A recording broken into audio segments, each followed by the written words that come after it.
Bismillahirrahmanirrahim. Assalamualaikum warahmatullahi wabarakatuh.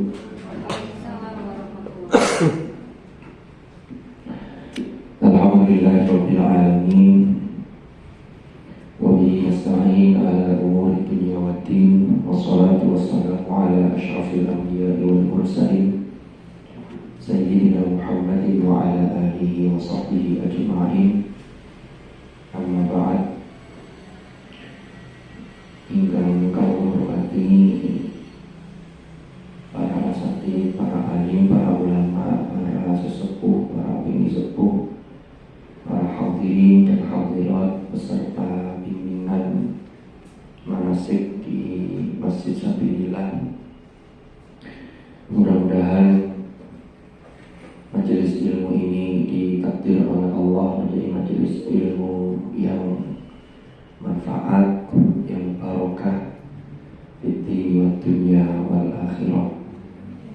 Ala hadhihi niyyah wa ala kulli niyyatin salihah wa ala ma nawaina wa ala ma nawahu as-salafus salih thumma ila hadratin nabiyyi Mustafa Muhammad sallallahu alaihi wasallam wa ila silsilati masyayikhina fi ta'limina wa ta'allumina wa khususan ila muassisi hadzal masjid masjidina sabilillah al-marhum Kiai Masyhur wa Kiai Muhammad Thaha Hasan wa jami'i masyayikhina wa jami'i masyayikhihim wa usulihim wa furu'ihim wa nafa'ana bihim wa bi ulumihim fid dharain amin.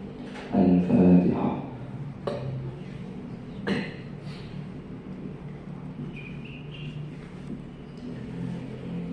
Para jamaah sekalian, para hadirin dan hadirat rahimakumullah, tadi sudah disampaikan oleh Pak Farhan. Jadi mungkin pertama ini perkenalan, karena yang biasa rutin mengikuti ini memang saya belum pernah mengisi dan baru pada pagi hari ini karena dalam tanda petik terpaksa. Jadi yang biasa mengisi itu Al-Mukarram Kiai Haji Wasi'an. Hanya beliau hari ini masih membimbing umroh, masih umroh, sehingga beliau belum rawuh mulai dari 1 hari sebelum Ramadan kemarin, dan hari ini belum rawuh. Mudah-mudahan nanti di pertemuan yang akan datang beliau bisa membersamai kita. Lalu yang biasanya juga mengisi adalah Al-Mukarram Kiai Haji Zainul Fadli. Beliau ketua takmir di Masjid Sabilillah ini. Seharusnya beliau pagi hari ini mengisi, tapi karena beliau sejak hari Selasa yang kemarin ini gerah, maka beliau tidak bisa mengisi. Akhirnya Ban Serep lah yang harus mengisi. Biasanya ban serep itu yang kualitasnya tidak sebagus yang asli. Sekedar pengumuman, sekedar ta'aruf, sekedar informasi. Tadi sudah diperkenalkan oleh Pak Farhan tadi. Nami kula Muhammad Hashim. Saya ini melaksanakan ibadah haji alhamdulillah ditakdir oleh Allah itu tahun 2006. Jadi sudah cukup lama.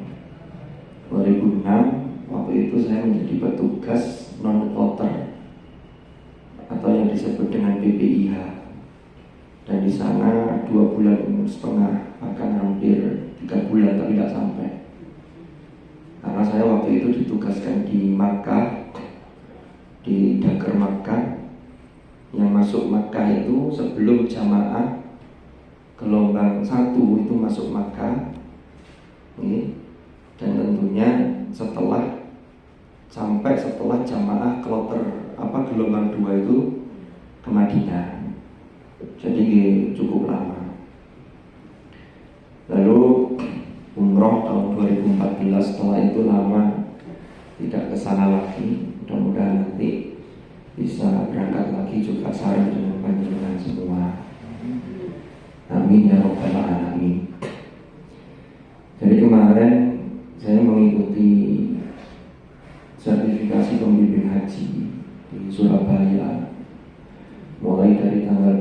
Februari sampai tanggal 8 Februari belum Ramadan itu. Dan alhamdulillah ada beberapa update informasi.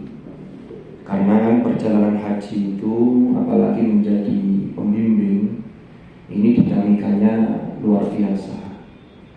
Jamaah haji itu pengetahuan dan keilmuan tentang manasik itu heterogen, boten sami satu sama lain. Belum lagi nanti permasalahan teknis yang harus dihadapi di sana. Saya juga yakin panjenengan ini sudah banyak yang mungkin sudah pengalaman, sudah paham, tapi mungkin ada di sisi mana yang masih perlu pendalaman. Makanya perlunya kita sharingnya begini. Jadi nanti kalau saya ada hal-hal yang mungkin terkait dengan update informasi yang saya belum tahu, ya tentunya nanti saya akan cari tahu dan terus belajar. Karena ilmu itu ada yang secara tekstual, ada yang secara doktrin, secara ajaran agama. Ini memang harus kita pahami secara fikih manasiknya. Tapi ada hal-hal yang lain yang tidak kalah penting itu dari sisi pengalaman. Kan? Nah, yang saya sebutkan narasumber tadi itu seperti Yai Wasi'an, itu beliau memang sudah pengalaman. Karena beliau ini pernah menjadi kasih haji di Kemenak Kabupaten Wape. Jadi memang yang diurusi ya terkait haji. Ala kulli hal, karena tadi sudah saya sampaikan, saya bansaran, ya sudahlah, saya akhirnya menyampaikan apa yang saya dititipi oleh Allah terkait dengan ilmu ini. Kalau nanti ada yang nggak tahu, ya terus nanti kita akan belajar bersama, dan saya akan terus mencari dari sumber-sumber yang bisa dipercaya, yang bisa kita pegang, kita jadikan sebagai pedoman. Materi kita hari ini adalah terkait dengan sholat di perjalanan.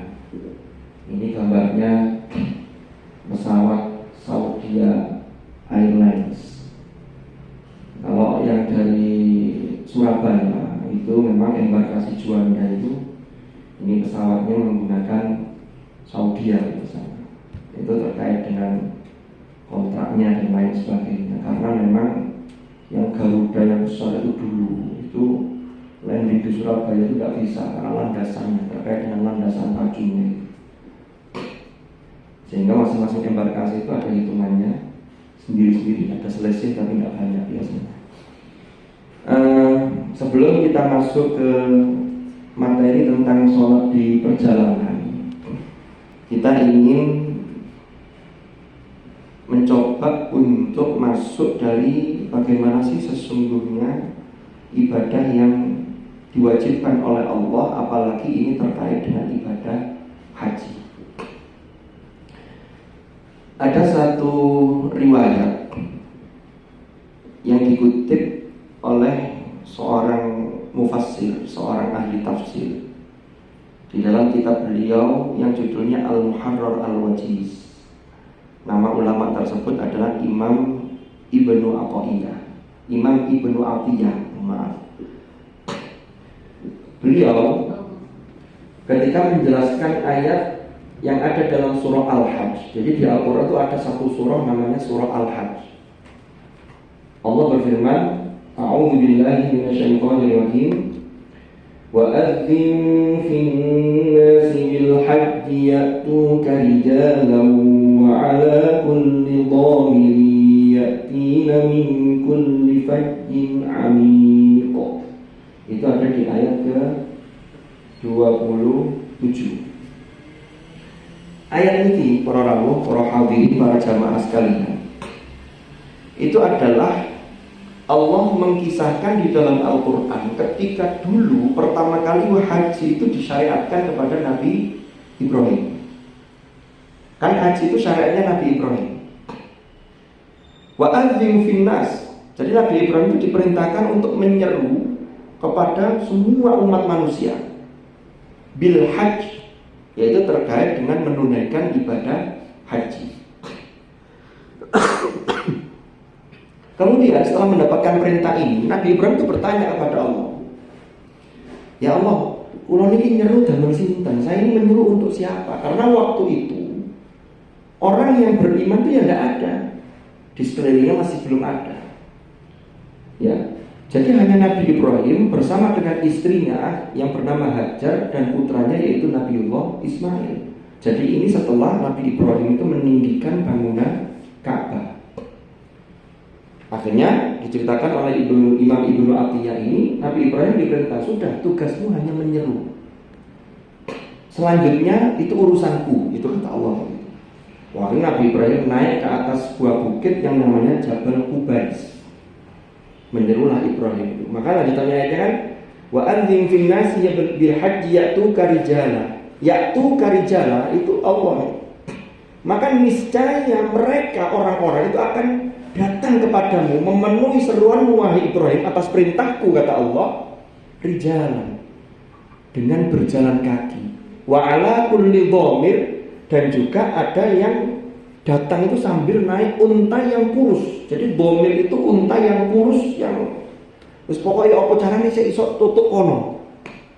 Yatina min kulli fajjin amik, yang mereka itu datang, termasuk unta-unta yang kurus itu datang dari penjuru yang sangat dalam. Berarti ada 3 hal yang disebutkan. Pertama, mendengar seruan Ibrahim, ada yang berjalan kaki, lalu ada yang naik kendaraan, dan semua itu, ini bentuk fasilitas perjalanannya ke sana. Tapi semua itu mingkul lifajin amik, itu dari tempat yang terpelosok. Inilah yang kemudian menjadi panggilan keimanan bagi kita.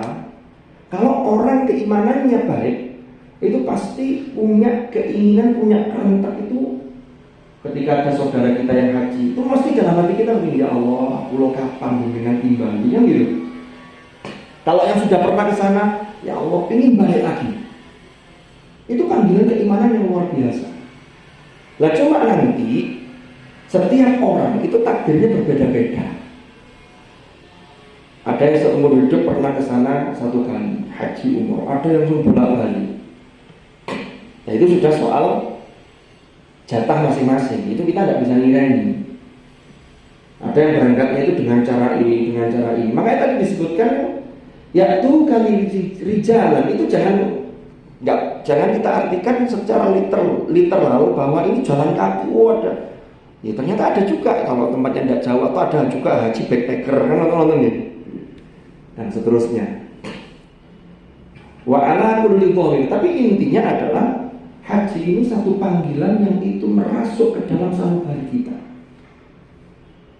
Makanya dulu ada ulama sufi. Ini cerita dulu lah apa-apa, karena nanti kita masuk materi setelah ini. Ini untuk menguatkan, meneguhkan bagaimana modal kita memperkuat wa tazawwadu fa inna khairaz zadi taqwa. Di abad kedua Hijriah itu ada seorang tokoh sufi namanya Ibrahim bin Adham. Nah, tokoh sufi ini, beliau itu perjalanan dari Irak menuju ke Makkah itu cukup jauh, dan ke Makkah sekaligus ke Madinah untuk berziarah. Karena ada hadis yang menyatakan barang siapa yang berhaji tapi dia tidak menziarahiku, ini apa dalam bahasa Rasulullah itu, pokoknya tidak sopan, pokoknya dia tidak butuh kepada aku, kan di sulul adab, seakan-akan dia tidak butuh kepada aku. Maka ini satu paket ya. Karena 2 tanah haram ini itu tanah yang luar biasa yang diberkahi oleh Allah Subhanahu wa ta'ala.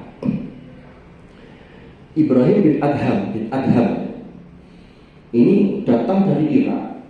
Itu beliau itu modal secara materi itu pas-pasan, tapi panggilan keimanannya luar biasa, panggilan keimanan, sehingga beliau berangkat menuju ke Makkah dan Madinah.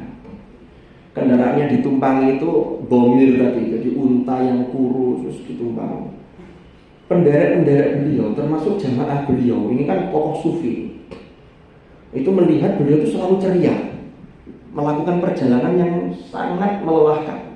Jadi kalau dibandingkan dengan perjalanan kita hari ini, itu kalau naik unta dari Irak itu masuk wilayah Syam, ya, sampai ke Mekah itu membutuhkan waktu yang berbulan-bulan, lebih lama daripada kita naik pesawat yang 10 jam. Kalau kita perjalanan Surabaya sampai Jeddah atau sampai Madinah kan kira-kira ya 10 jam. Itu jauh lebih ringan. Makanya kok sampai Ini saking pentingnya sholat, bagaimana ada panduannya. Ini kan jangan sampai kita ini ngejar hajinya tapi sholat itu juga inti, kok kemudian di perjalanan malah tidak sholat. Alhamdulillah. Termasuk umroh. Ini yang dulu pernah disampaikan oleh Al-Mukarram Kiai Marzuki Mustamar itu. Beliau itu mengamati jamaah umroh itu. Ini pengamatan beliau ya. Saya mendengar cerita dari beliau. Itu ada jamaah umroh itu kalau dibangunkan untuk sarapan pagi itu segera bangun. Tapi like subuh sudah sampai di atas daratan mana gitu, yang waktu subuh sudah masuk, itu harus diobrak-obrak, itu kadang nggak segera sholat. Nah, ini tergantung kembali kepada yang ngajak, karena ternyata banyak yang nggak paham juga gitu. Jadi penting. Kembali ke cerita Ibrahim bin Adham tadi. Kemudian orang-orang tanya, loh panjenengan ini sudah sepuh, karena beliau ketika itu memang sudah tua, kok tetap semangat, energik untuk melakukan ibadah haji? Apa jawab beliau? Saya itu bahagia dan bersyukur karena bisa berada di satu tempat yang luar biasa, tempat di mana ampunan Allah turun, barokah Allah turun, rahmat Allah turun, yaitu Baitullah dan Raudhatul Rasulillah Sallallahu Alaihi Wasallam. Jadi di Raudhah ketika di Madinah. Raudhah itu adalah ma baina baiti wa mimbari raudhatun min riyadil jannah. Jadi tempat yang antara mimbarku dengan rumahku, antara rumahku dan mimbarku, itu adalah satu taman di antara taman-taman surga. Sekarang pakai tasrih itu ya kalau masuk Raudhah. Jadi kayak dulu, kalau dulu zaman saya umroh haji dulu masih bebas rebutan. Sekarang nggak bisa, sekarang pakai aplikasi. Nah, kita lanjutkan. Mungkin ada yang baru umroh, ini update pengalamannya luar biasa. Nah, setelah itu akhirnya orang-orang ini, wah iya ya, seorang Ibrahim bin Adham ini panggilan keimanannya luar biasa. Sehingga ketika yang di sana kondisi perjalanannya sudah berat, tapi beliau betul-betul memaksimalkan potensi yang namanya modal atau bekal takwa. Nah itu, makanya perintahnya di Al-Quran itu, kalau panjenengan baca itu ayatnya Al-Hajju Asyhurun Ma'lumat, itu rangkaiannya kan watazawwadu fa inna khairaz zadi taqwa. Berbekallah panjenengan semua. Sesungguhnya bekal terbaik itu adalah takwa. Nah, nanti kita jabarkan. Termasuk kita ikut manasik ini dalam rangka kita mengisi perbekalan kita untuk bisa berangkat. Mudah-mudahan yang berangkat tahun ini betul-betul ditakdir berangkat dan dimudahkan, dilancarkan, diberi kesehatan semuanya, selamanya. Yang belum tahun ini, mudah-mudahan tahun-tahun yang akan datang kesempatan itu betul-betul datang panggilan Allah melalui Nabi Ibrahim tadi itu. Nah, ini Ibrahim bin Adham tadi, ini beda ya orangnya ya. Kalau Nabi Ibrahim, kalau ini tokoh sufi namanya Ibrahim bin Adham. Akhirnya cerita beliau, saya kenapa kok merasa begini? Saya tetap energi, saya tetap berusaha, tetap semangat karena dua tempat tadi. Terus yang kedua, jangan lihat kendaraan yang saya pakai. Kata beliau, saya menggunakan kendaraan dalam melakukan ibadah haji itu cuma dua. Apa itu? Satu kendaraan syukur, satu kendaraan sabar. Itu dua sisi mata uang yang tidak bisa dipisahkan. Akhirnya para santri-santrinya itu, penderek beliau itu, para orang-orang yang tanya itu akhirnya, oh iya ya, berarti dua modal inilah yang harus ada. Syukur ketika apa? Ketika kita kadang-kadang dapat fasilitas. Dengan pas ibadah wawancara ini. Sabar kenapa? Ya kadang-kadang di sana itu tidak semuanya sesuai dengan harapan kita. Kadang tawaf, apalagi sudah ifadah itu, oh kayak semua aku sudah keren gini. Oh itu kalau tidak ada sabarnya orang sudah lapung ini. Karena ini panggilan keimanan, makanya ada sabar, ada syukur. Nah, terkait dengan ibadah haji dan ibadah-ibadah yang lain, ini kalau kita lihat, Allah itu kan mewajibkan kita untuk melakukan ibadah. Wa ma khalaqtul jinna wal insa illa liya'budun. Nah ibadah itu ada yang mahdho, ada yang ghairu mahdho. Yang mahdho itu yang sudah ditentukan. Ada yang sudah ditentukan itu waktunya, tapi tempatnya bebas. Yang penting sudah memenuhi syarat suci. Contohnya apa? Sholat. Dan sholat bisa dimanapun, tapi yang penting tempatnya harus suci dari najis. Kan begitu. Tapi waktunya jelas. Inna sholata kanat 'alal mu'minina kitaban mauquta. Nek wis lebih waktunya sudah masuk asar kok kayak sholat zuhur, ya tidak bisa. Nah, itu namanya ta'abbud. Ada yang tempatnya ditentukan, waktunya tidak ditentukan. Apa itu? Umroh. Nah, bisa kapanpun melakukan ibadah umroh, tapi tempatnya tidak bisa dipindah. Mulai dari ngambil mikotnya, kemarin sudah dibahas ya tentang mikot itu. Ada mikot makani, mikot tempat mengambil ihram. Itu sudah ditentukan. Kalau kita sudah berada di Mekah, mau ngambil mikot untuk ihram, bisa ke Cirona atau bisa ke Tanim, kan gitu. Ini untuk ambil mikot. Tidak bisa ngarang sendiri, saya tak dari sini aja. Wah, karena ini ta'abbud. Ada yang waktunya ditentukan, ya, tempatnya ditentukan. Haji. Haji ini kalau sudah masuk 9 Dzulhijjah, wukuf, ya kan, 10 Dzulhijjah, 11, 12, 13 masyair, jadi masyaril haram. Ini waktunya sudah ditentukan. Tapi nanti tinggal ketika umpama malam Jumat. Tapi yang penting wukuf ini, wukuf juga tidak bisa dirubah. Waktunya sekaligus tempatnya. Makanya sampai orang yang sudah gerah sangat parah itu kan di safari wukufkan. Yang penting lewat di Arafah itu. Nah ini namanya ibadah nahdhah. Dan ibadah itu sifatnya ta'abbud. Ta'abbud itu penghamba. Menghamba itu ini pengabdian kita sebagai hamba. Dan itu tidak bisa diotak-atik dengan nalar. Dengan batal, yang batal itu bukan muka, tapi namanya wudu itu fagsilu wujuhakum, kan ada wajah, tangan sampai siku. Kita tidak bisa memprotes, loh wudu kok ini yo, wah gak masuk akal. Ini bukan wilayah rasional, tapi ini wilayah keimanan. Makanya termasuk haji. Rasulullah dalam sabdanya beliau menyatakan al-hajjul mabrur laisa lahu jazaa illal jannah. Haji yang mabrur itu tidak ada balasan kecuali surga. Kan betul. Nun sewu iki para rawuh sedaya. Saya tuh pernah dengar ada orang selamatan doa walimatus safar mau haji. Lalu ada tulisan di background ini, mudah-mudahan menjadi haji mabrur dan mabruroh. Ini kurang tepat. Kalau mabrur itu yang disifati hajinya. Wah itu bagi laki-laki perempuan. Allahumma ja'al hajjana hajjan mabruro. Jadi ya hajjan ya mabrur gitu aja. Tidak usah dikasih tamar buto. Kalau perempuan haji yang mabruro. Kecuali kalau dilekatkan pada orangnya, itu nanti beda lagi. Sama kayak amal. Mari beramal, amal soleh dan solihah. Tidak usah amal ya amal soleh. Baru kalau dijamakkan al-amal as-solihah. Tapi kalau orang, oh ini anak yang solih, anak solihah, gitu benar. Makanya kita ini dalam rangka berbekal niku para rawuh, wa tazawwadu fa inna khairaz zadi taqwa. Itu bekal apa? Bekal pertama takwa itu adalah bicara soal keikhlasan. Jadi kan kalau sudah di Indonesia ini kan memang sejak beberapa tahun terakhir, bahkan sekarang antriannya itu sudah sekian puluh tahun, cukup lama. Sudah dapat porsi, belum tentu bisa berangkat. Makanya yang sudah dapat porsi mudah-mudahan bisa segera berangkat.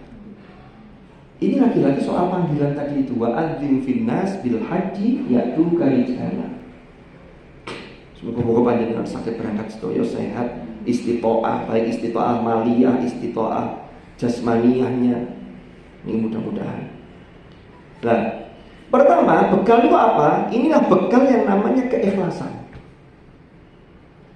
Naudzubillah. Jangan sampai ada orang yang sudah membayar porsi, kemudian gewetun. Aku koyo gak mungkin berangkat, tak juga duit tak gawe ini. Ini berarti bekal terkait keikhlasannya ini masih kurang, ta'abbudnya tadi kurang. Terus ada bekal lagi, wa tazawwadu fa inna khairaz zadi taqwa. Bekal apa? Bekal terkait dengan biaya. Ada bekal lagi tentang apa? Bekal ilmu. Lah, kita mengikuti manasik di sini Ini termasuk dalam rangka nambah-nambah bekal ilmu. Yang bekal ilmu itu nanti akan mensupport, mendorong pada watazawwadu fa inna khairaz zadi taqwa tadi. Nah, dari sini maka kita sekarang masuk ke materi sholat di perjalanan. Kenapa kok sampai ada materi khusus tentang sholat? Di dalam surah Toha ini aslinya ini dawuhnya Allah kepada Nabiullah Musa alaihi salam. Nabi-nabi itu tidak ada satu nabi pun yang tidak diperintah oleh Allah untuk sholat. Semua diperintah sholat. Hanya bentuk penghambaan, bentuk sholatnya, syariat sholatnya itu yang berbeda. Sampai dipahami?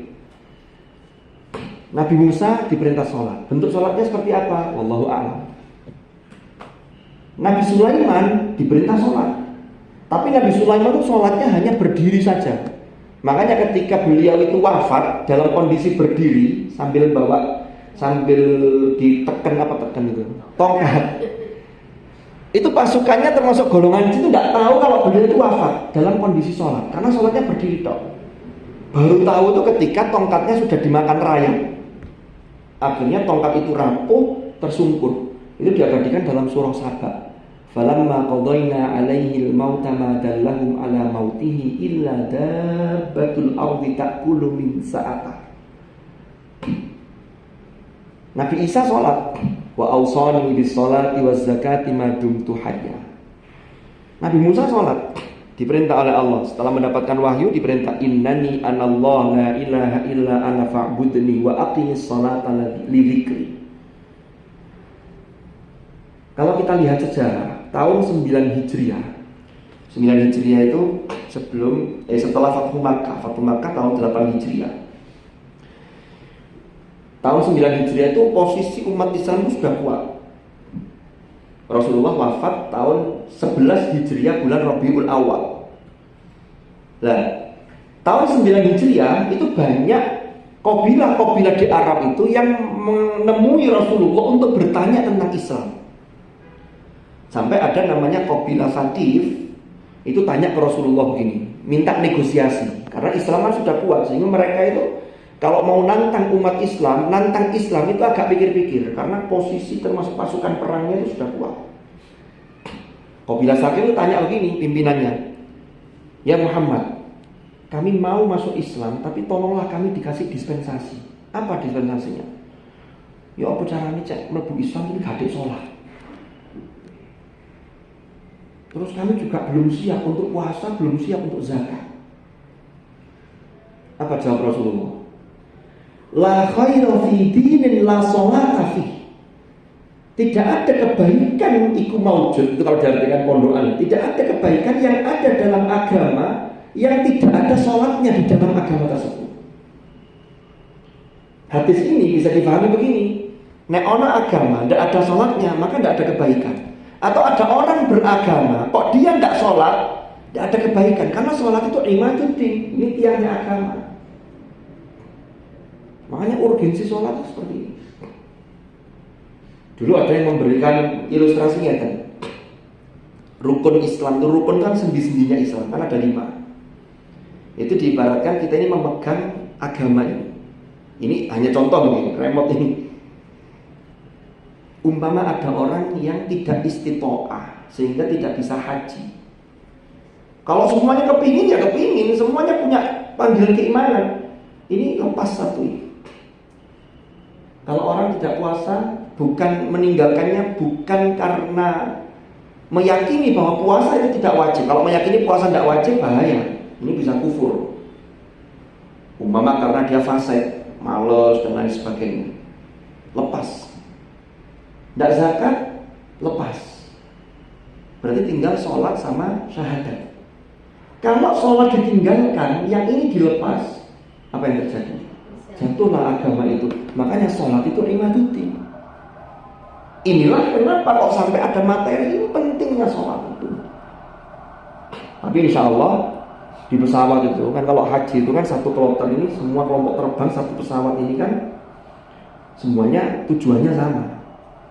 Beda dengan kalau umroh, kecuali kalau umroh yang memang anggotanya banyak, gabungan antar travel, biasanya charter pesawat itu bisa. Tapi kadang-kadang ada juga umroh itu yang gabung dengan penerbangan domestik biasa, penerbangan reguler biasa. Nah kalau haji ini biasanya oleh pembimbing, nanti ada pembimbing ibadah di kloter itu insya Allah panjenengan juga akan diarahkan, akan diajar. Ini sudah masuk waktunya sholat, sekarang kita berada di atas langit ini, di daerah ini sudah masuk waktu sholat dan seterusnya. Itu. Lalu biasanya juga sholat jamaah dalam kondisi safar, dalam kondisi bepergian. Jadi sholat itu sama sekali tidak perlu ditinggalkan selama orang masih punya kesadaran. Makanya orang itu kalau dia sadar sampai gak iso gerak, namun ketap-ketip tok, tetap harus sholat walaupun dengan isyarat. Itu yang sudah paling nemen. Makanya kan ada urutannya, ya kan? Tidak bisa berdiri ya duduk, tidak bisa duduk ya baring, kan begitu. Ini ada urutannya. Dan itu ada aturannya dalam fikih terkait dengan sholat. Nah, berangkat dari ayat ini, wa aqimis sholata li dzikri. Memang hakikat sholat itu li dzikri. Maka ini pesannya, bagaimanapun kita sholat ini, apa caranya, ini ada koneksi antara seorang hamba dengan Tuhan. Makanya namanya as-sholatu mi'rajul mu'minin. Sholat itu adalah tangga-tangga naik bagi orang-orang mukmin. Ini jangan dipahami dengan mafhum mukhalafah. Tidak pas. Mafhum mukhalafahnya kan, oh, wa aqimis sholata li dzikri. Dirikanlah sholat untuk mengingatku. Berarti kan intinya ingat. Berarti pokoknya eling, gak usah sholat. Nah ini keliru. Akhirnya muncullah aliran kepercayaan yang penting iling. Akhirnya nanti kalau makan, jangan tidak usah makan. Makan itu yang penting iling, kalau sampai kenyang, ya sudah tidak usah makan. Ingat saja kalau sudah kenyang. Apa bisa? Oh tidak bisa. Ini tahapan, ini tataran syariat yang harus kita lalui. Tapi ada hakikat yang kita tuju. Tapi hakikat yang kita tuju tidak boleh menghilangkan aspek syariatnya. Itu selalu begitu dalam ajaran tasawuf, di ajaran Ahlus Sunnah wal Jamaah. Tidak ada ceritanya, oh saya sudah dekat dengan Tuhan, saya sekarang sudah bebas kewajiban, tidak usah puasa, tidak usah sholat. Tidak bisa. Pasti sholat. Kalaupun ada orang lain secara zahir melihat kok dia tidak sholat, boleh jadi pandangan mata zahir orang lain. Wallahu a'lam. Ada orang-orang yang, tapi orang-orang yang majdzub itu memang khariqul ada. Yang majdzub itu bisa juga dihukumi rufi al-qalam. Rufi al-qalam itu dia diangkat dari beban taklif. Nah, lanjutannya. Nah, ini ada hadis juga ini. Man shalla sholatan li waqtiha wa asbagha wudu'aha wa atamma ruku'aha wa sujudaha wa khusyu'aha arajat wa hiya baydha'u musfiratun taqul hafizakallahu kama hafidtani wa man shalla li ghairi waqtiha wa lam yusfir wudu'aha wa lam yutimma ruku'aha wa la sujudaha wa la khusyu'aha arajat wa hiya sauda'u mudlimah taqul dayya'akallahu kama dayya'tani fayudrabu biha wajhuhu. Jadi barang siapa yang sholat tepat waktu, lalu menyempurnakan wudhunya, menyempurnakan rukuknya, sujudnya, lalu berusaha zikir tadi itu, ingat khusyuk, maka sholat itu akan naik dalam keadaan putih cemerlang. Sambil sholat itu akan mendoakan pelakunya, semoga engkau dijaga oleh Allah, semoga Allah menjaga engkau sebagaimana engkau telah menjagaku, kata sholat itu. Sebaliknya, asal-asalan, ya sama, dia akan naik tapi berupa gugusan hitam yang gelap, yang mudlimah, lalu mengutuk pelakunya, semoga engkau menyia-nyiakan atau melecehkan, semoga Allah melecehkanmu sebagaimana engkau melecehkan atau meremehkanku. Naudzubillah. Maka ini pentingnya sholat. Nah di sini ini dalam kondisi azimah. Azimah itu lawannya rukhsah, dalam kondisi normal. Makanya di sini ada menyempurnakan wudhu. Nah kalau di pesawat bagaimana? Kalau pesawat suruh wudhu semua, satu pesawat isinya banyu tok, bahaya. Pesawatnya bisa berat air. Mau zam-zam mau dibatasi. Jadi kan dapat hanya berapa paketnya? Kalau umrah dapat 5 liter. Kalau haji berapa? 10 apa 5 tetap ya? 5. Nanti kalau pengen lebih yang asli dari sana, ngambil di Kudai, kirim pakai kargo, kan biasa gitu. Dulu saya waktu tugas haji, jadi saya datang, saya kargo yang kapal laut. Kalau kargo kapal laut kan harganya lebih murah. Waktu itu per kilonya 3 real atau 4 real zaman itu. Tapi zaman itu realnya masih 2.500 ya. Kalau sekarang berapa? 4.000-an ya? Hampir 5.000 ya. Nah ini bicara hikmah dan fadilah sholat. Saya tidak akan terlalu dalam di sini. Ini slide-slide ini hanya untuk mendukung bahwa haji haji, tapi sholatnya jangan sampai keter gitu loh. Baik di pesawat, apalagi sudah di tanah haram. Tinggal nanti strateginya nih. Artinya strategi ini biasanya begini. Kalau menjelang Arafah Muzdalifah Mina, Armusna, itu kita memang harus betul-betul menjaga kondisi tubuh kita secara fisik. Jangan sampai terforsir dengan ibadah sunnah. Itu beberapa hari misalnya menjelang atau seminggu sebelumnya. Lebih baik kita fokus ke yang wajib, yang menjadi inti dari ibadah haji. Nanti tinggal kalau gelombang 2, nah ini kan masih ada waktu. Kan betul. Nah ini, itu nanti soal strategi mawon kalau terkait dengan itu. Tapi kalau sholat wajib ya tetap wajib. Sebisa mungkin ya ke haram, maksudnya itu yang sunnah seperti nambah umur sunnah itu. Kalau masih jauh dengan Armusna, Arafah Muzdalifah Minanya itu mungkin tidak apa-apa. Cuma ya tetap harus menjaga kondisi. Itu namanya ikhtiar. Kalau kemudian biasanya kan orang mulai batuk, mulai flu itu kan ketika setelah Armusna itu, setelah puncak hajinya itu. Karena di situ tuh plek-plek orang seluruh dunia, delegasi dari dunia, ada berapa juta orang. Nah ini terkait dengan sholat. Jadi sholat itu memang betul-betul identitas seorang mukmin dan muslim, dan itu adalah inna sholata kanat 'alal mu'minin kitaban mawqutan. Jadi kewajiban yang sudah ditentukan waktunya. Nah ini tidak saya, ini motivasi tapi untuk menguatkan tadi itu. Nah sekarang masuk ke rukhsah. Di dalam agama Islam, orang-orang, jadi agama Islam itu Masya Allah, itu agama yang paling sesuai dengan fitrah manusia, universal. Jadi ambil contoh sedikit saja. Haji itu kan, jamaah haji itu kan disebut dengan duyufur rahman, tamu-tamu Allah, atau ada yang menyebut duyufullah. Kalau disebut duyufur rahman, jadi Rasulullah menyebut duyufullah ya duyufur rahman, itu sebenarnya ada pesan secara tersirat. Duyuf itu tamu-tamu, jamak dari doif. Ar-Rahman itu Allah, tapi yang dilabelkan sifat Ar-Rahman. Ar-Rahman itu apa? Ar-Rahman itu maha pengasih yang kasih sayangnya itu tanpa batas. Berarti kalau duyufur Rahman, pertama yang harus kita pahami, orang yang bisa dipanggil melakukan ibadah haji sebagai tamu Allah, itu dijamu oleh Allah dengan sifat kasih sayangnya yang luar biasa. Menungso namun sakit ikhtiar, ndonga nyuwun nang pangeran. Tapi soal takdir ketetapan itu di luar batas, di luar ikhtiar kita. Kan betul? Usaha wajib, ikhtiar wajib. Nah, lalu yang kedua, makna duyufur rahman itu apa? Duyufur rahman itu tamu-tamu Allah Ar-Rahman. Berarti kalau Allah sudah memberi kita kasih sayang yang tanpa batas, maka seharusnya kasih sayang itu terpancar dari diri kita, termasuk ke duyufur rahman yang lain. Inilah yang akan menjadikan suasana harmoni. Ada sinergi antara satu jamaah dengan yang lain. Maka ada jamaah yang membutuhkan, kita entengan untuk menolong karena kasih sayang landasannya. Bukan egois yang kita dahulukan. Saya ingin ke Hajar Aswad, wabah desa wandeli, swikuti. Ini berarti tidak berlandaskan Ar-Rahman, bukan betul?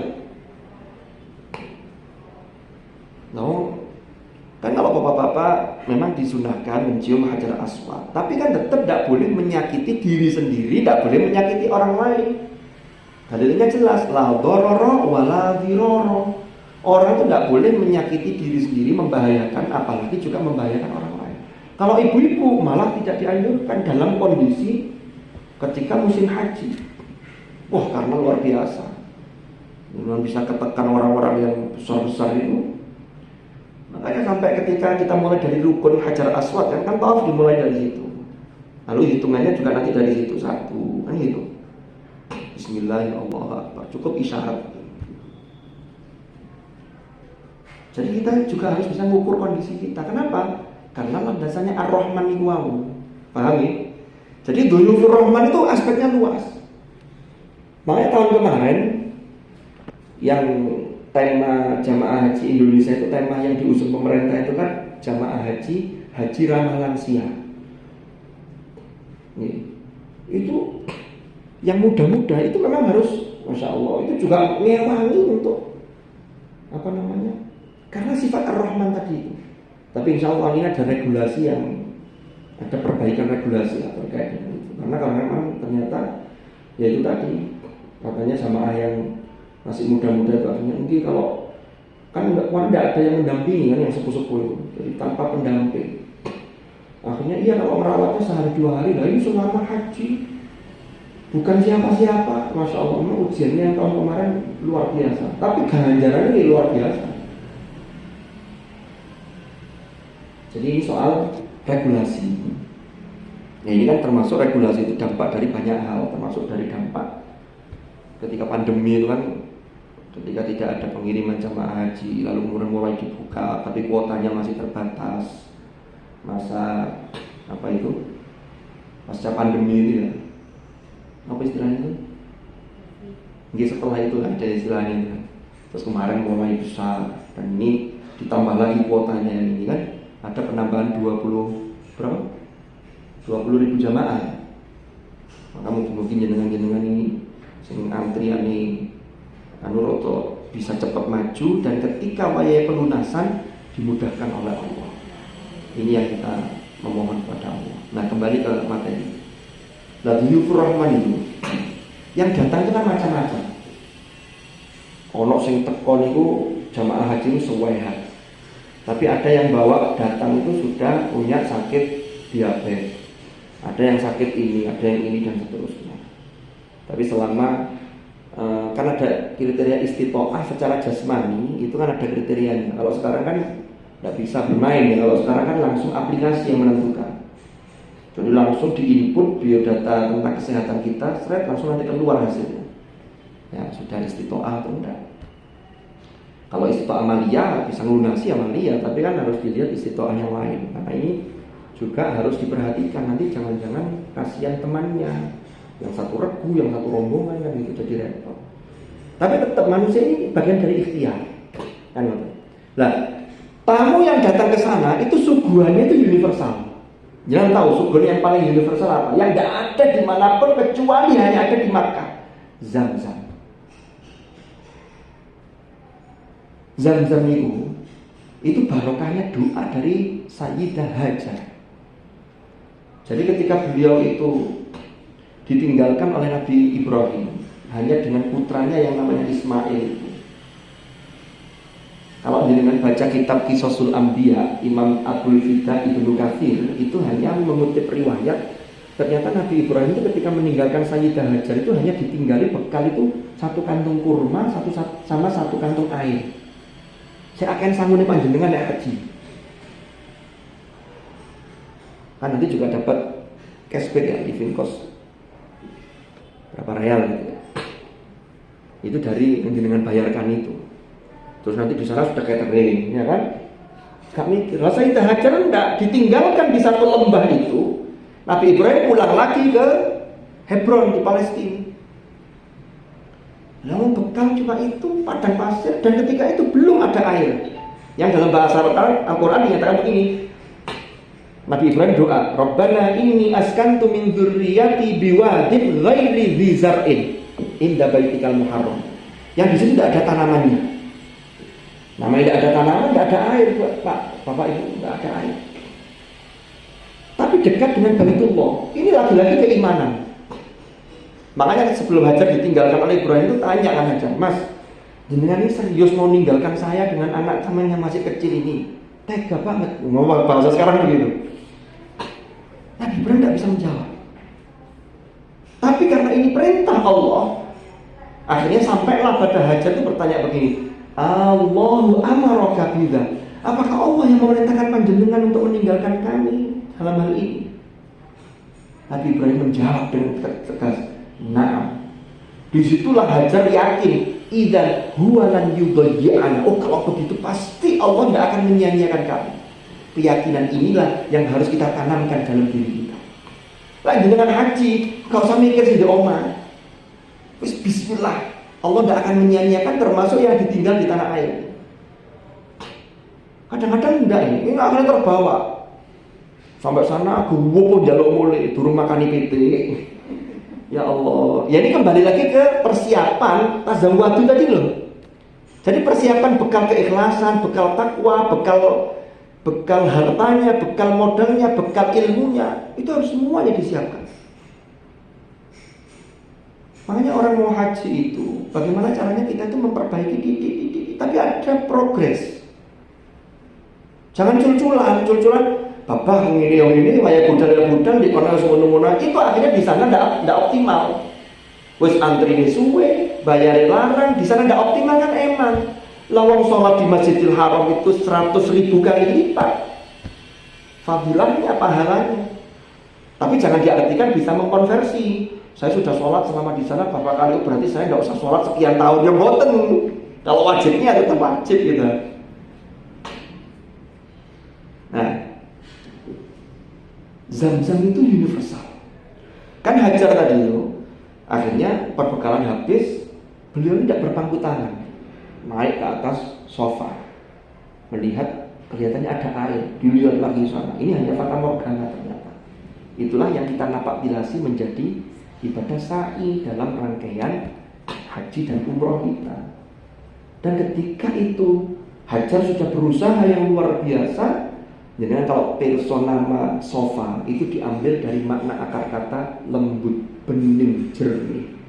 Berarti pesannya melakukan sesuatu apalagi ibadah kepada Allah, termasuk ikhtiar dalam bentuk apapun, harus dimulai dari kejernihan hati. Diakhiri di Marwah. Marwah itu apa? Marwah itu kerelaan hati. Apapun hasil yang ditetapkan Allah, kita terima. Kalau itu yang terjadi, min haitsu la yahtasib, akhirnya apa? Dari jejakan Nabi Ismail yang masih bayi itu, lewat wasilah itu Allah keluarkan air yang oleh Sayyidah Hajar itu berdoa beliau, zam-zam, zam-zam. Maknanya zam-zam apa? Agar airnya ini ngumpul, tidak nyebar, karena terik pada pasir, terik matahari pada pasir luar biasa. Ini kalau tidak didoakan secara khusus, airnya ini meluber, menguap. Tapi berkat doa dari Sayyidah Hajar, zam-zam, airnya ngumpul di situ. Tidak hanya ngumpul di situ, tapi kandungan mineralnya sampai detik ini penelitian ilmiah membuktikan kandungannya terbaik. Makanya Rasulullah bersabda, ma'u zam-zam lima syuribal. Air zam-zam itu tergantung niat untuk apa dia diminum. Dan itu modalnya keimanan. Bismillah, barokah zam-zam, lalu doa. Kan gitu. Allahumma inna nas'aluka ilman nafi'ah wa rizqan wasi'an halalan thayyiban mubarakan wa shifaa'an min kulli da'in wa saqamin bi rahmatika ya arhamar rahimin. Satu teguk sampai 3 teguk. Makanya dengan waktu di sana, kalau bisa jangan minum selain air zam-zam. Walaupun di hotel disediakan air-air biasa itu.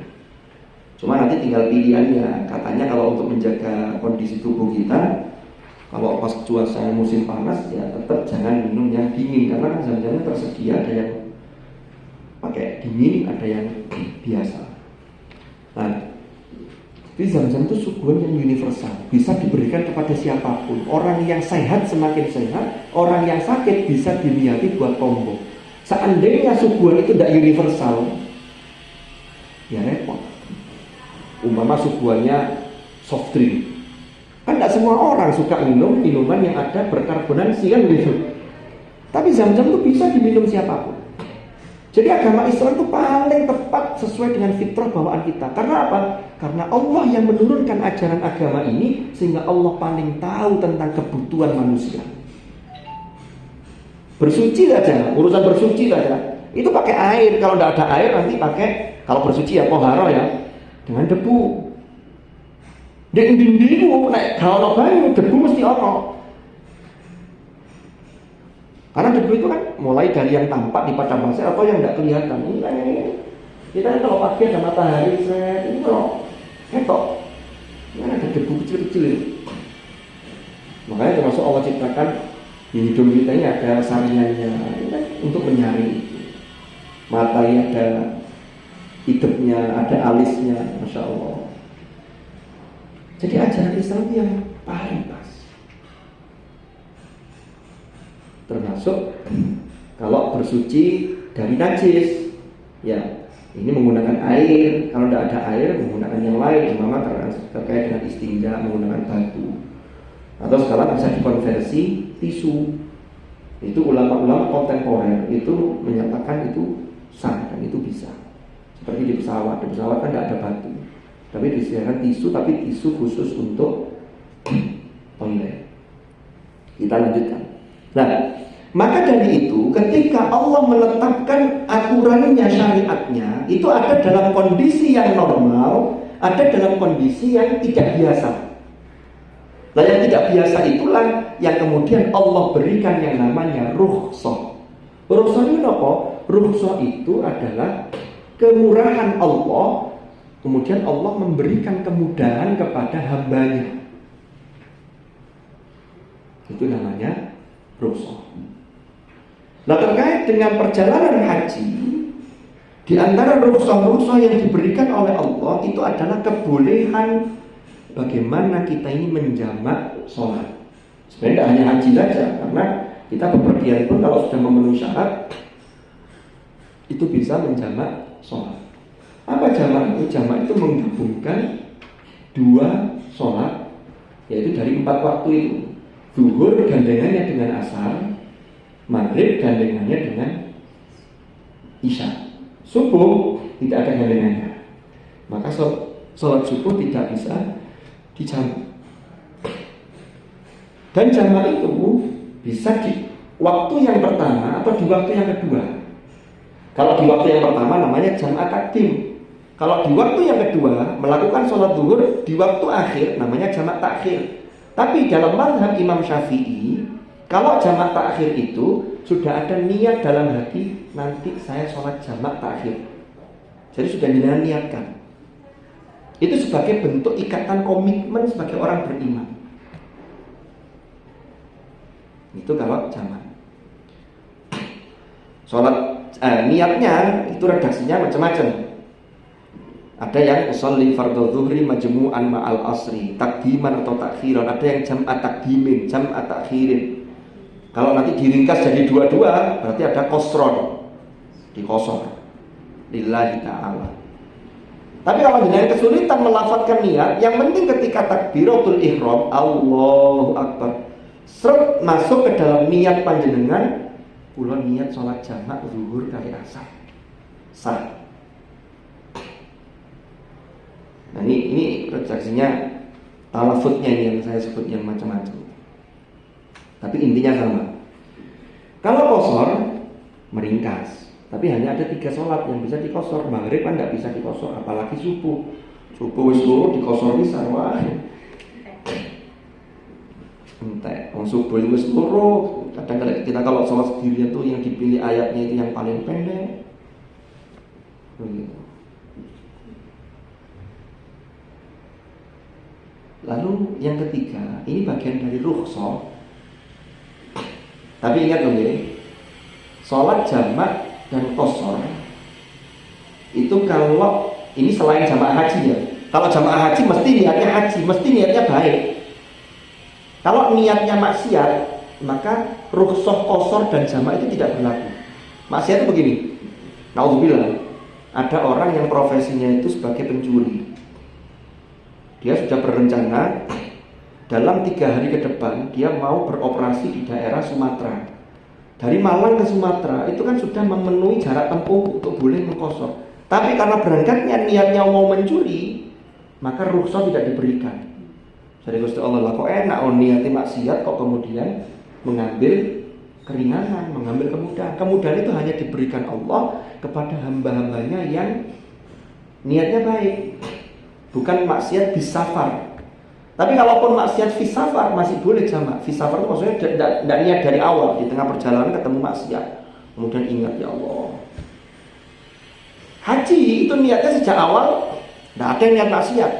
Haji bismillah, lillah. Karena haji itu harus lillah. Ini harus kita asah sebagai modal kita. Makanya kalau lihat ayatnya kan dimulai dari walillah dulu. Walillahi 'alan nasi hijjul baiti man istata'a ilaihi sabila. Takdim itu mendahulukan lafaz di dalam bahasa Arab itu punya rahasia yang luar biasa. Walillahi lo, lillahnya didahulukan. Alam nas, baru alam nas. Lillah itu apa? Kalau kita merujuk pada pemahamannya Imam Al-Ghazali, lillah itu maknanya bisa tiga. Lillah itu pertama adalah lillah itu karena Allah. Lillah itu bisa apa lagi? Untuk Allah. Lillah itu apa lagi? Milik Allah. Makanya kita itu ketika haji, kita lepaskan semua atribut kita. Kita penuhi panggilan Allah. Labbaik Allahumma labbaik, labbaik la syarika laka labbaik. Tulisan lanjutannya. Innal hamda, sesungguhnya segala jenis pujian, wan ni'mata, segala jenis fasilitas, laka, wal mul itu segala jenis kekuasaan atau amanah jabatan yang dititipkan kepada kita, itu lak, itu hanya hak milikmu ya Allah. Kami tidak berhak untuk itu. Makanya orang haji kok merasa kamu tidak tahu ya siapa saya. Ya tidak tahu Pak, jangan siapa. Itu berarti masih belum bisa meninggalkan egonya, lilahnya masih kurang. Kan talbiyah itu yang sering terus kita baca. Lakawal mulk la syarika lak. Loh, kita sudah berikrar la syarika lak, tidak ada sekutu bagimu. Lu ngono kok dikini sing pejabat kemudian di sana merasa petenteng-petenteng minta dilayani. Kalian tidak tahu saya ini jabatannya tinggi. Wah. Jadi lebur semua sudah. Makanya itu disimbolkan dengan ihram. Yang bagi laki-laki tidak boleh berjahit. Karena seringkali yang menyebabkan perbedaan strata sosial itu terkait pakaian kita. Oh, ini lu pangkatnya, lu kan gitu. Jahitannya ini lebih, oh berarti dia orang berkelas.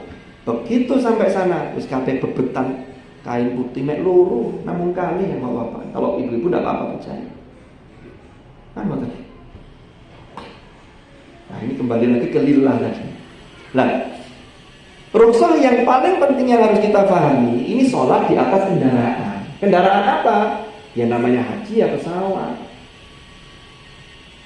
Ini harus dibedakan ya temporal. Kalau dalam konteks ibadah haji atau umroh yang sampai panjenengan naik pesawat, kita ini tidak bisa menentukan arah. Tidak ada transit ya kalau umroh itu masih mungkin untuk transit. Nah, ini tergantung harga kan kalau umroh. Kalau transit hitung jam kan, Allah kesel. Haji langsung. Nah, ini harus dibedakan dengan sholat di atas kendaraan dalam kondisi kendaraan yang kita bisa kendalikan.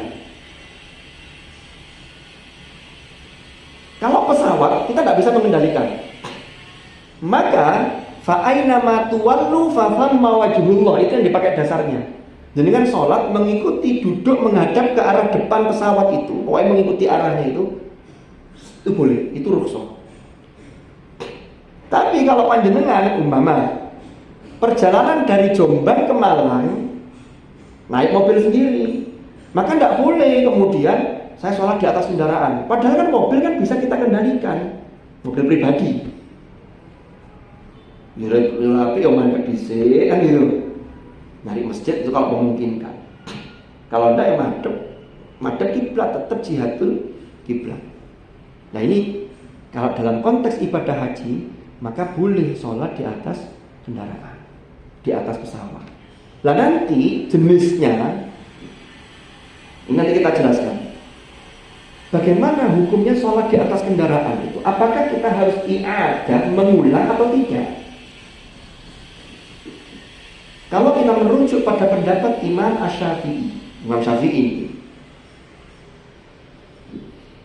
kalau syarat-syarat yang harus dipenuhi dalam sholat itu tidak bisa dipenuhi, ya, maka yang penting itu niatnya adalah sholat untuk lihurmatil wakti. Tetap wajib sholat, tapi nanti begitu sampai di sana i'adah, mengulang atau mengqadha mengulang sholat yang dia belum tadi diqadha'i. Tapi menurut pendapat Imam Ahmad Ibnu Hanbal itu sudah mencukupi.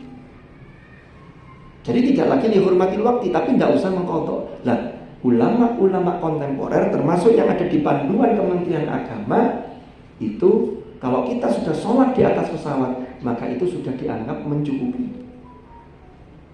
Jadi tidak mengulang. Kecuali loh ya. Tapi yang jelas kalau mencukupi itu kalau syaratnya terpenuhi, umpama pakaian yang dengan kenakan itu betul-betul terhindar dari najis. Tapi kalau ada najisnya yang jenengan, lu kok saya berdarah, kok darahnya banyak, tidak mungkin untuk salin, maka itu masuknya dihormatil waktu. Tetap sholat, tapi nanti begitu sampai di sana sudah bisa ganti pakaian yang suci, harus mengulang. Nah itu bedanya. Makanya ini namanya dihormatil waktu. Wajib segera diulang apabila sudah berada dalam kondisi normal. Nah ini kursi pesawat, saya nggak tahu slide-nya kok banyak gambar kursinya, tapi kok kosong nih. Mau kemana ini? Kalau jemaah haji kok bukan kayaknya ini. Kan ini ada orang haji. Nah, sekarang tata caranya. Tata caranya sama, artinya sama itu begini. Dari sisi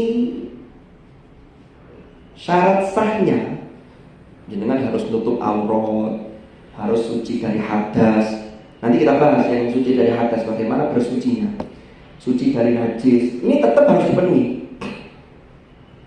Cuman bedanya sholatnya sambil duduk karena di kursi. Tapi ada beberapa pesawat itu, terutama pesawat-pesawat yang besar, itu ada musolanya. Cuman kalau semua penumpang sholat di musolanya, tidak cukup.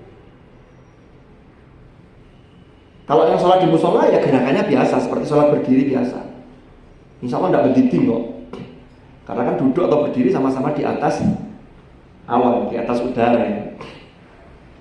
Nah, jadi dengan sholat begini, ada yang ulama itu yang untuk kehati-hatian. Jadi jenengan kalau pakai sandal, kan berangkat pakai sandal, biasanya ada sandal yang putih itu. Maka alangkah lebih baiknya sandal itu jenengan lepas tapi dipancii. Bedanya apa? Kalau jenengan pakai sandal itu, ya tadi, itu berarti terkait dengan jenengan, terikat, dia masuk pada bagian jenengan. Tapi kalau jenengan pancii, umpama, naudzubillah, walaupun itu kering ya, umpama di bawah itu ada najisnya, tapi jenengan itu bukan memakai sandal tapi hanya mancik, maka itu yang dihukumi, kan kita juga tidak tahu, apalagi itu yang dihukumi maka tidak apa-apa. Jadi mancik, tapi tetap semua aurat tertutup, ya sesuai dengan aurat ketika sholat. Kalau ibu-ibu ya kecuali wajah dan telapak tangan. Kalau bapak-bapak ya baina surah wa rukbah, ini harus tertutup. Setelah itu takbiratul ihram. Ini biasanya ada yang banyak juga yang kloter itu melakukan sholat jamaah. Lalu kemudian speakernya suara kalau sholat jahar selain zuhur asar, maghrib isya itu di speaker. Ya sama kayak sholat jamaah biasa. Seperti biasa, takbiratul ihram. Ya baca doa seperti biasa, jangan sudah hafal semua. Hanya yang membedakan itu ketika posisi rukuk dengan sujud. Jadi kalau kaki tidak berubah, duduk tawarruk, duduk iftirash itu tidak pengaruh, karena posisi kita memang duduk di atas kursi. Jadi tidak usah dipaksakan diangkat, sikil ditekuk, boten ini repot nanti. Ini namanya saja rukhsah. Ya. Nah yang harus dibedakan itu antara rukuk dengan sujud. Kalau rukuk itu posisinya Jangan seperti terlalu menunduk seperti sujud. Sujud pun tidak sampai sujud sampai drosor boten. Ini ada gambarnya di sini.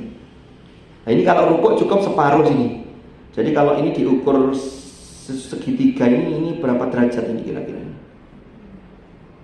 Lah kalau sujud, Subhana rabbiyal a'la wa bihamdi, itu posisinya lebih turun dibanding ketika rukuk. Sama kalau di qashar berarti 2 kali salam, lalu 2 kali lagi. Kan jamak. Kalau jamak tidak qashar, tapi rata-rata biasanya jamak qashar. Karena memang ini kondisinya darurat, kondisinya apalagi ini sudah diperbolehkan untuk mengambil rukhsah. Kan?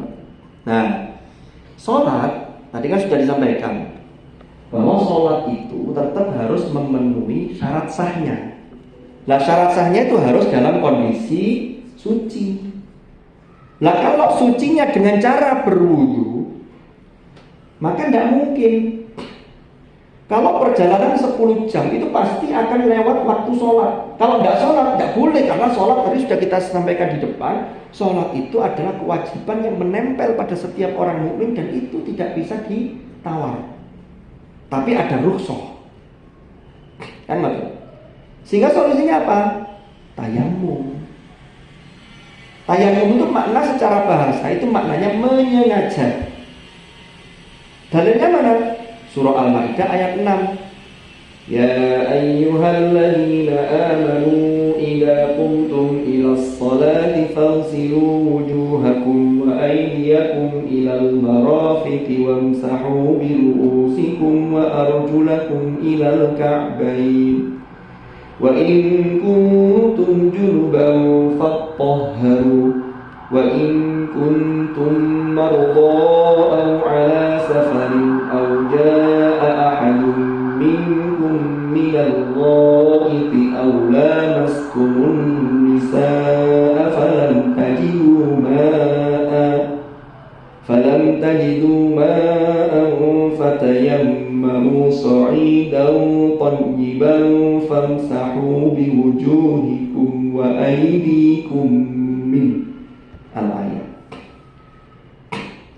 Jadi tayamum itu ayatnya berdasarkan dalam surah Al-Maidah ini. Syaratnya tayamum ada syarat-syaratnya. Nah ini. Pertama, tidak ada air. Tidak ada air itu, kalau menurut Imam Asy-Syafi'i itu dalam kondisi yang normal, bukan di perjalanan, kita tidak di pesawat. Tidak ada air itu syaratnya sudah harus mencari. Nyari itu ya tanya, ya golek. Ada air sana jaraknya 5 kilo. 5 kilo dianggap tidak ada karena terlalu jauh perjalanan. Atau ada air, tapi airnya hanya 1 botol. Orang berada di tengah perjalanan zaman dulu padang pasir.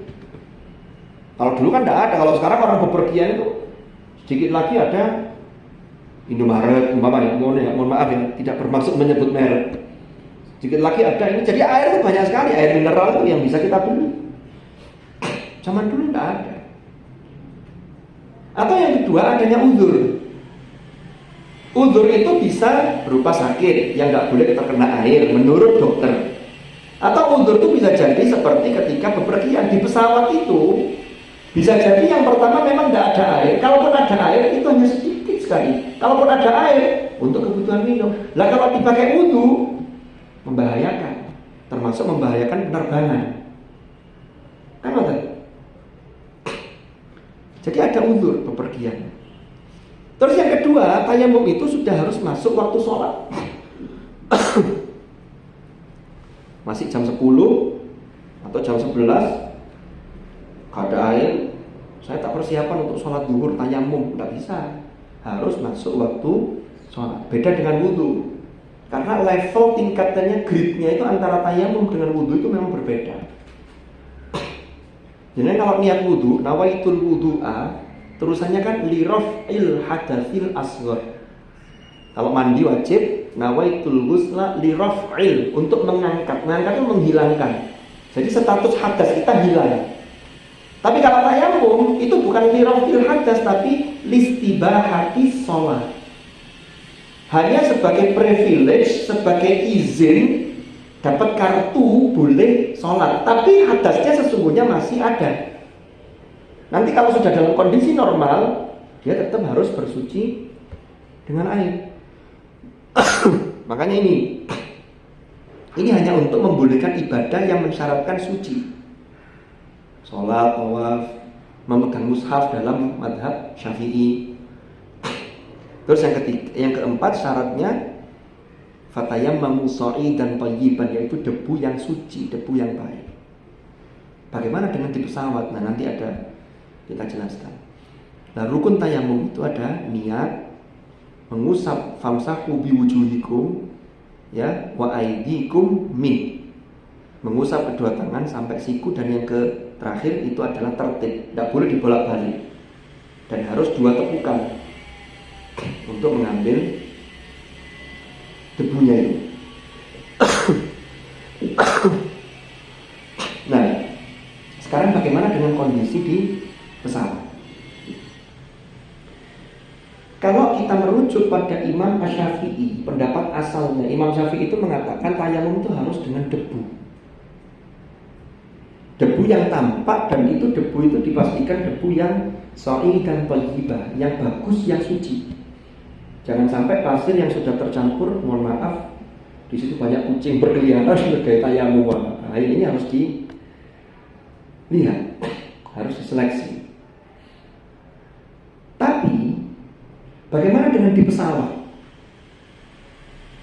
Maka biasanya ada orang-orang yang kalau dia mengikuti pendapat Imam Syafi'i ini, ada orang itu yang karena ngugemi Imam Syafi'i, karena Imam Syafi'i itu juga bukan orang sembarangan. Beliau berpendapat atau berijtihad seperti itu sudah melalui tahapan yang luar biasa, dan kapasitas ilmunya memang sudah luar biasa. Ada orang itu yang diwadahi tisu, jadi bawa debu yang halus, debu yang suci untuk jagan tayamum. Ada yang begitu. Tapi ada orang yang tetap, ada pendapat yang mengatakan begini: sesuatu yang muncul di atas permukaan, maka itu juga bisa dipakai untuk alat tayamum, seperti pendapatnya Imam Malik, masa'ida minal ard. Nah, bagaimana dengan di pesawat? Di pesawat itu, kalau di dalam buku panduan sholat dalam perjalanan di Kementerian Agama itu pendapat yang digunakan itu adalah bertayamum menggunakan bisa kursi yang di depan kita atau dinding pesawat, karena diduga secara zon itu pasti ada debu, walaupun debunya secara zahir bukan debu yang ngetel seperti yang ini, bukan. Maka biar tidak menyulitkan, karena ini masyaqah perjalanan juga dan sholatnya tetap terjaga, maka pendapat inilah yang banyak digunakan, kebolehan tayamum dengan kursi pesawat. Cuman caranya yang harus kita perhatikan. Jadi walaupun debunya tidak muncul, kan kalau aslinya dalam fikih Syafi'i itu, fikih Syafi'iyah, kalau kita belajar at-tadhib atau takrib, fathul qorib itu kan setelah ditempelkan debu ini dianjurkan untuk ditepukkan dulu biar tidak terlalu tebal. Nanti kalau nggak ditepukkan ini keuang dulu debunya. Tapi itu hanya sunnah saja, hanya dianjurkan. Lah tapi ini ketika di pesawat itu, kalaupun ada, itu kan ada debu, tapi debunya kan tidak zahir seperti beletuk-beletuk yang kalau pas angin ngebus udah debu kan betul-betul. Tapi tetap diyakini di situ ada debu. Maka tayamum yang pertama famsahu, ya kan? Fatayammamu sha'idan famsahu biwujuhikum. Maka setelah nempel yang pertama, maka caranya ini yang pertama adalah ini cukup 1 kali, tidak perlu salah samarat seperti wudhu. Jadi kalau tayamum cukup sekali mawon. Ini dari sini, dari atas ini sampai ke bawah sini. Wes, ini diratakan. Kalau bagi ibu-ibu, kalau bisa dari luar monggo. Kalau tidak bisa, itu boleh. Kalau jilbab yang selobokan tuh agak digulung ini, tarik begini dari dalam bisa sakit. Selesai. Gini, selesai ya, selesai. Ngambil debu lagi, tapi dengan tempat yang berbeda. Karena begini, diduga tempat yang sudah kita ambil debu tadi itu, ini debunya kan sudah kita ambil untuk wajah tadi. Maka kita geser, mungkin agak bawahnya. Barulah tangan. Mulai dari mana dulu? Tangan kanan dulu. Ini kan harus nempel. Maka ini buka begini, dari sini dulu. Ini jempolnya jangan nempel dulu. Sret begini, putar begini, sret, jempol ketemu ini. Tapi ini jangan ditempelkan telapaknya ini. Karena debu yang di tangan kanan kan kita sudah ambil bareng tadi. Ini untuk jatahnya tangan yang kiri. Setelah itu baru gini, sret, sret, sret, sudah. Doa. Doanya sama kayak setelah wudu. Allahumma ja'alni asyhadu an la ilaha illallah asyhadu anna muhammadar rasulullah. Allahumma ja'alni minat tawwabin wa ja'alni minal mutatahhirin wa ja'alni min ibadikas sholihin. Sudah, itu boleh untuk melakukan sholat. Nah, sekarang muncul lagi masalah begini. Di dalam mazhab Syafi'i, satu tayamum itu sebenarnya paketnya hanya untuk satu sholat fardu. Bagaimana kalau di jamak? Maka kembali lagi, kalau kita ngugemi pendapat Asy-Syafi'i, maka sebelum jamak yang berikutnya tayamum lagi. Tapi ada pendapat mazhab yang lain yang mengatakan dalam konteks ini tidak apa-apa.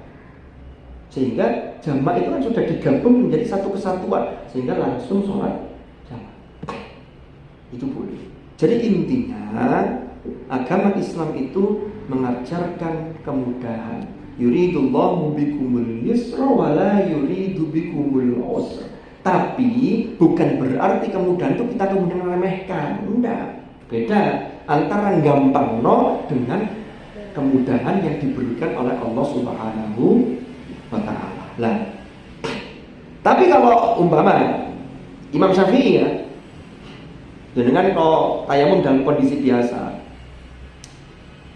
sholat isya satu, tarawih, pas gak ada air atau kondisi sakit, itu bisa dengan satu tayamum karena wajibnya fardunya kan satu. Tarawih sekian rakaat pun tidak ada masalah karena itu masuk kategori sunnah. Ini untuk yang wajib ada. Nah ini gambarnya ini. Jadi Sanjana Bersani ini ngambil dari Republika. Jadi ini.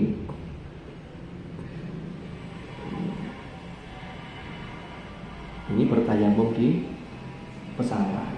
Karena kenapa kok tayamum? Karena tadi itu sholat itu syarat sahnya harus suci, orang itu harus suci dari hadas. Maka sesuatu yang mengantarkan kepada keabsahan sholat itu juga menjadi wajib. Maka tayamum dalam hal ini di pesawat itu hukumnya menjadi wajib. Kalau kita ini yang bisa saya sampaikan. Mungkin ada pertanyaan dari para jamaah. Saya persilakan. Nggih, monggo.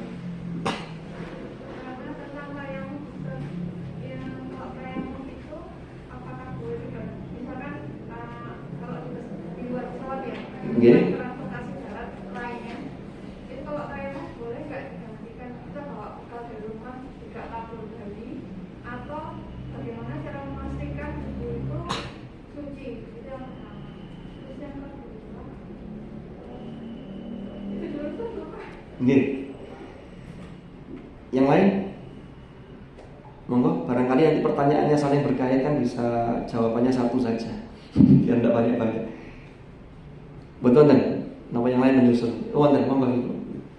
Tadi tayamum itu bersih dari hadas ya. Kalau pakaiannya misalnya kena najis, kita perlu kamar mandi. Di pesawat itu kan banyak orang ya, nggak jamin bersihnya. Itu harus diulang lagi di lain waktu. Berarti mengulangnya itu tidak di jamak ya. Ulangnya apa di jamak, apa tidak di jamak? Terima kasih. Oke, ada dua pertanyaan, Mas Ruwun. Ini pertanyaannya luar biasa bagus, tapi tidak tahu jawabannya. Jadi yang pertama, kalau dilihat dari materinya, materi ini. Antara debu dengan bedak bayi itu mungkin secara nalar kita itu lebih bersih bedak tabur bayi, lebih suci, kan begitu. Cuman lagi-lagi ini masalah ta'abbud. Ta'abbud itu bagaimana penghambaan kita kepada Allah. Maka kalau pertanyaannya bolehkah diganti dengan bedak tabur bayi, maka jawabannya jelas tidak boleh.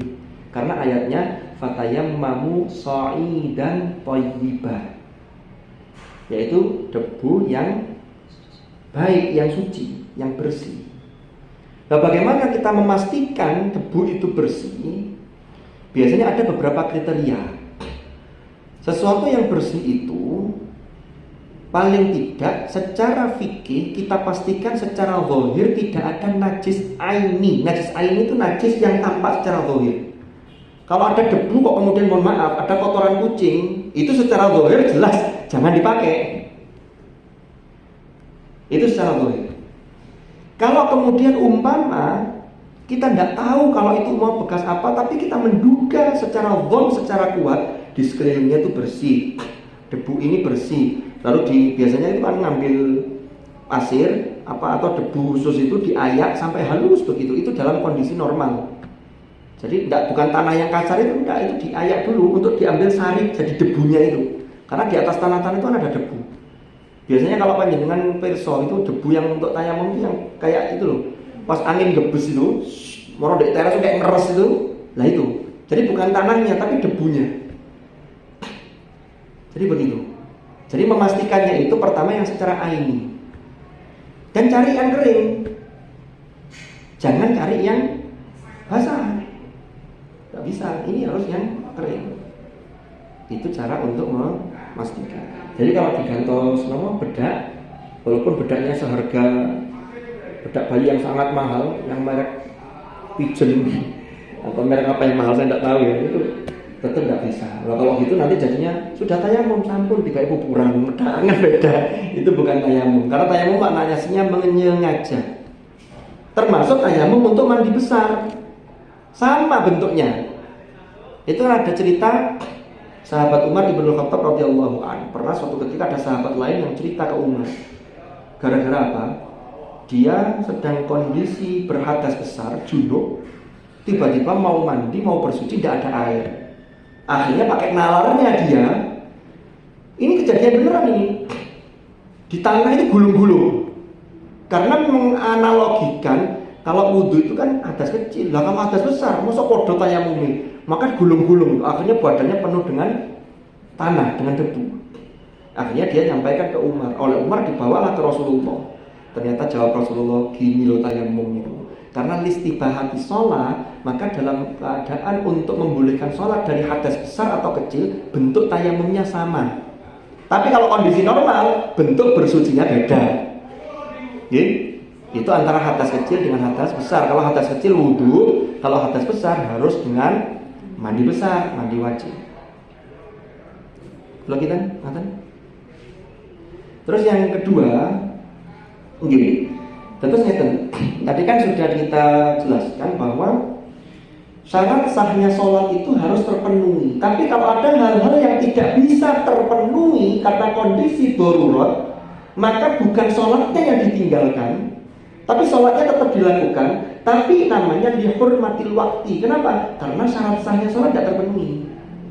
Contohnya tadi, baju kita kena najis, habis dari toilet kok kita tidak yakin ya, ate salin kopernya wis anyar jukuke, salin juga tidak mungkin, toiletnya apa, kamar kecilnya kan cuma segitu itu, natap-natap gak karuan kan. Belum lagi kalau pas jeding ketika ada pengumuman, mohon Bapak Ibu kenakan sabuk pengaman, kita sedang dalam kondisi cuaca buruk, wah gonjal-gonjal ya kan, boten tenang ini kan.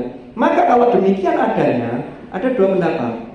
Yang pertama, karena jelas dari sisi pakaian tidak bisa memenuhi kriteria suci, jelas najis kan yang dipakai, maka ada dua pendapat. Yang pertama, dia tetap tayamum untuk kemudian sholat dihormatil waktu. Ada pendapat kedua, tidak usah tayamum sekalian, dia tidak, hadasnya enggak, hadasnya tetap, berarti tidak tayamum, tapi langsung sholat, tapi dihormatil waktu. Inilah yang harus diulang ketika sampai di lokasi. Nah nanti jika sampai di lokasi, ya ini nanti tinggal kita ambil pendapat yang mana. Kalau Imam Asy-Syafi'i ada mengatakan begini, kan kita bepergian itu ketika sudah mulai berangkat sampai di lokasi itu diberi jatah 3 hari 3 malam untuk bisa menjamak sholat. Tapi ada juga dalam mazhab Syafi'iyah juga itu kalau niatnya memang hanya 3 hari. Lalu tidak sengaja kok sampai 5 hari, maka 2 hari yang terakhir sudah tidak boleh. Tapi kalau niatnya sudah tinggal lama di sana, maka tidak lagi jamak. Karena sholat ulang itu kan bukan jamak, sholat ulang ya qadha.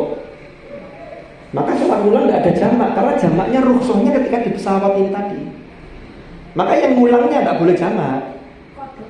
Iya. Jadi i'adah itu sama dengan qadha. Sholat yang ditinggalkan tapi sudah sholat dihormatil waktu. Nah sholat dihormatil waktu itu fungsinya hanya begini, ngeten. Jadi itu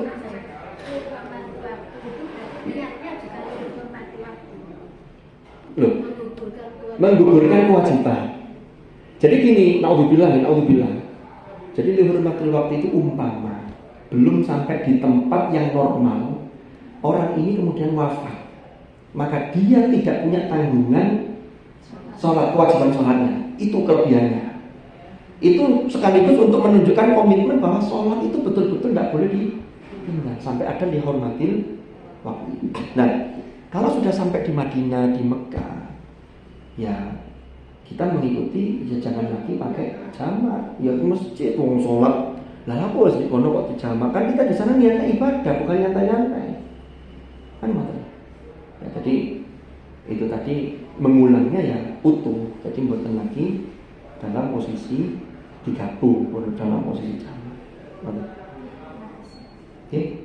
Sekarang ini sudah persiapan. Oh, wonten malih. Artinya ibu selak persiapan buka puasa ya, masak enggak? Boleh diulang, boleh diulang prakteknya kayak. Oke, biasa. Jadi ini ada gambar di sini. Nanti dengan kalau lihat tutorial juga ada. Tutorial yang kemenang itu juga ada. Cuma ngeten ini saya itu dapat kapan itu ya, udah agak lama ya. Cuman saya lupa di linknya apa, channelnya apa. Itu kok ada tutorial. Ini kan kita ini kalau nonton YouTube tutorial itu tetap harus selektif. Ini siapa yang buat, dasarnya mana. Jangan sampai kita salah mengambil ajaran. Itu yang saya lihat, saya kaget yang diajarkan ada di YouTube itu. Tayamum itu hanya, jadi pertama tangan itu sampai sini tok pergelangan, terus baru itu muka. Setelah itu selesai. Nah kalau itu yang dilakukan, padahal ayatnya itu jelas famsahu biwujuhikum wa aydikum. Ada dua yang harus mengenai apa tayamum itu, tapi ditambahi oleh Imam Syafi'i 2 lagi. Yang pertama niat, berdasarkan hadis innamal a'malu binniyat, ai innama sihhatul a'mal. Jadi sahnya amal itu dengan niat. Nah, jadi setelah kita mengambil debu ini, ketika menggosokkan pertama ke arah wajah kita, famsahu biwujuhikum, maka ini jangan lupa niat dalam hati. Walaupun ketika ngambil ini talafut itu mengantarkan. Nawaitu tayammuma listibahati sholati fardhon lillahi ta'ala atau lillahi ta'ala. Yes. Ini dari atas gini. Ya sama seperti anggota wudhu yang bagian wajah. Jadi dari atas sini sampai sini. Sampai bawah sini. Ini kan kena debu semua tadi kan dari sini. Selesai. Terus nempelkan yang kedua, pindah tempat tadi ya. Setelah itu baru tangan. Yang kiri dulu yang menggosok yang kanan. Kenapa? Karena mendahulukan takdimul yumna alal yusra. Mendahulukan tangan yang kanan. Ini. Dari atas dulu. Jadi jangan enggak kayak wudu ya, beda. Ini ada aturannya. Ini seret begini. Nah sini. Ini jangan nempel telapaknya, tapi jempol kita ke sini, seret. Yes. Terus ini baru yang ke sini. Seret, puter. Oke, sini selesai. Doa sudah. Kalau ngambil debu di kursi pesawat itu insya Allah tidak ya gak ketoro di sininya, gak ketoro. Ngoten. Itu terkait dengan tayamum di pesawat. Kalau kita makaten nggih. Matur nuwun sangat atas rawuh Ibu Stoyo, terima kasih atas perhatiannya. Mohon maaf atas segala kekurangan. Bila ada hal-hal yang kurang berkenan, saya mohon maaf. Ya, kita sama-sama belajar bareng menuju manasik kita, seluruh rangkaian ibadah haji kita. Yang tahun ini berangkat atau yang tahun depan berangkat, mudah-mudahan semuanya diberi kelancaran dan tentunya semuanya diterima oleh Allah. Karena Rasulullah dawuh, khudhu anni manasikakum. Kalau ini kan rangkaian untuk menuju ke sana. Kalau manasiknya itu yang terkait dengan prosesi, bagaimana di umroh wajibnya, lalu di hajinya, itu yang inti yang juga harus kita kuatkan dalam langkah wa tazawwadu fa inna khairaz zadi taqwa. Wallahu a'lam bishawab. Mudah-mudahan manfaat dan barokah. Al-Fatihah.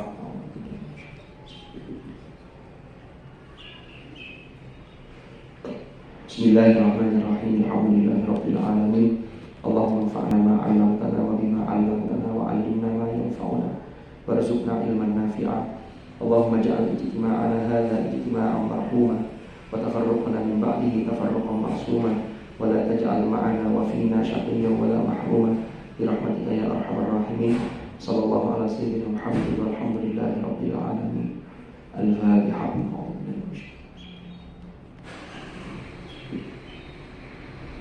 Subhanallahumma wa bihamdika asyhadu an la ilaha illa anta astaghfiruka wa atubu ilaik.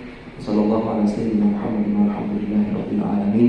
Hadanallahu iyyakum ajma'in. Al-afwa minkum. Wassalamu alaikum warahmatullahi